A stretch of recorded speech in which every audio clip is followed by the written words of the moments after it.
Welcome to this masterclass explainer on the strategic analysis of the business environment. Look, if you're tuning in today, I know you're not just looking to scrape by. You want that 90+% on your exam, right? Well, I'm going to be your personal elite tutor today. Together, we're going to build a crystal clear, foolproof roadmap to completely master this chapter.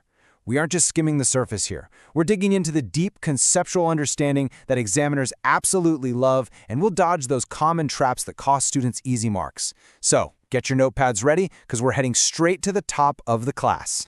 So, here's our syllabus for today. We'll start with the blueprint to nail down core definitions, then move to the map to separate internal and external forces. After that, we'll open up our strategic toolkit with SWOT and Porters, take an inward look using value chain and VRIO, and finally face the final exam with a quick quiz. Keep this exact structure in your head, because organizing these concepts like this is exactly how you'll easily recall them during a high-pressure test. All right, let's dive right in. Listen to this quote from management scholar Keith Davis. He says, "The business environment is the aggregate of all conditions, events, and influences that surround and affect the business." Now, you might be wondering, why on earth am I starting an exam prep explainer with some dry academic quote? Well, here's an insider secret. Memorizing a rock-solid quote like this is literally an easy cheat code to score high marks on an essay question. When you kick off an exam answer with a recognized academic definition, you're immediately signaling to the examiner, hey, I know exactly what I'm talking about. It instantly sets the tone for a top-tier grade. Let's break that quote down into its core definition. The business environment is the total of all things external to firms and industries that affect the organization. Notice those three absolutely crucial keywords: conditions, events, and influences. In simple terms, a business doesn't just operate in a vacuum. An event might be a massive global pandemic, while an influence could be a sudden breakthrough in artificial intelligence. Now pay attention here, because examiners love to test you on the characteristics of this environment. You absolutely must remember three things. 1, it's complex, because all these factors are deeply tangled together. 2, it's dynamic, constantly shifting with new tech and trends. And 3, it's highly uncertain, which makes predicting the future incredibly difficult. So what does this all mean? Why do businesses actually care? And what's the point of studying this? Well, understanding these 5 core areas is the why behind this entire chapter. Think of environmental scanning as a company's strategic radar system. First, it identifies opportunities, so you can be the very first to market. Second, it warns of threats, helping you spot crises before they completely destroy your profit margins. It also ensures optimum resource use, helps you adapt to breakneck technological changes so you don't become obsolete, and allows you to decode your competitors' strategies. If a test question ever asks for the importance of environmental analysis, boom, these 5 concepts are your guaranteed answer key. Okay, now we arrive at what I like to call the controllability spectrum. Listen up, because this is the exact spot where a vast majority of students lose silly marks. You have got to differentiate between these categories. First, the internal environment. This consists of factors inside the organization. Management can entirely control these. Then, we step out to the external microenvironment. These are direct interactions where management can influence the outcomes, but they can't fully control them. And finally, the external macroenvironment.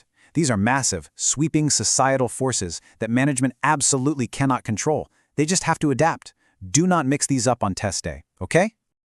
Let's zoom in on that middle layer for a second, the microenvironment. These are the key players a firm interacts with directly on a daily basis. We have customers, who are basically king, right? They determine demand.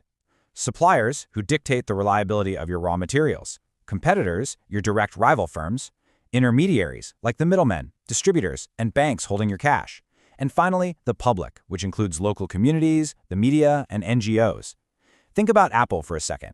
They can't entirely control what the media says about a new iPhone, but their brilliant marketing strategy fiercely influences that narrative to win. Remember that spectrum we just talked about? A firm cannot dictate or fully control these groups, but a winning strategy has to fiercely influence them. Moving to the outer ring now, the macro environment. I want you to put a huge star next to this in your notes, because the PESTLE framework is a guaranteed exam question. Honestly, it's going to be there. PESTLE stands for political, economic, sociocultural, technological, legal, and ecological factors. These are the completely uncontrollable, broad macro forces that create widespread opportunities or, existential threats for a business. For instance, a firm can't just stop an economic recession or change global weather patterns. No way. They can only analyze these massive forces using PESTLE and pivot their strategy to survive them. You need to memorize this acronym completely. So how do we actually bridge the gap between our internal resources and those massive external forces? Well, we use the most fundamental tool in strategic planning, the SWOT analysis. Now, what's really interesting about this slide is how this framework operates as a neat 2x2 matrix. It maps helpful and harmful traits against internal and external origins. Your strengths and weaknesses are internal. They're simply what you do well and where you fall short. Your opportunities and threats are external. They are the trends you can exploit and the risks you face from the outside environment. When it comes down to it, SWOT is just the ultimate matching tool for strategy. Let's move to our next tool and keep building that analytical toolkit. While PESTLE looks at the whole world, Porter's 5 Forces zeroes right in on your specific industry. This framework explicitly assesses industry profitability and competitive intensity. The 5 forces are the threat of new entrants, bargaining power of suppliers, bargaining power of buyers, the threat of substitutes, and the rivalry among existing competitors. Think of the airline industry for a second. You've got intense rivalry plus incredibly high supplier power from giants like Boeing and Airbus. That combination makes it a generally less profitable space. If an exam question ever asks you to analyze industry attractiveness or competitive pressures, immediately write down Porter's 5 forces. Okay, so the absolutely crucial point to remember here is that while Porter looks outward at the industry, value chain analysis, or VCA, turns the microscope completely inward. VCA's whole purpose is to identify exactly which internal activities create value and give you a competitive advantage. It splits a company's operations into 2 types of activities. Primary activities are the ones directly involved in making and selling the product. Think operations, logistics, marketing, and customer service. Support activities, on the other hand, just assist those primary ones, like HR, technology development, and procurement. By analyzing all of these, a firm can decide if it's going to compete by having the absolute lowest costs or by being uniquely differentiated from everyone else. Staying with that inward perspective, we arrive at the resource-based view, or RBV for short. This theory argues that a true competitive advantage actually comes from a firm's unique internal resources, not just the external industry landscape. But how do you test if a resource is truly powerful? We use an awesome memory trick, the VRIO acronym. Ask yourself, is the resource valuable?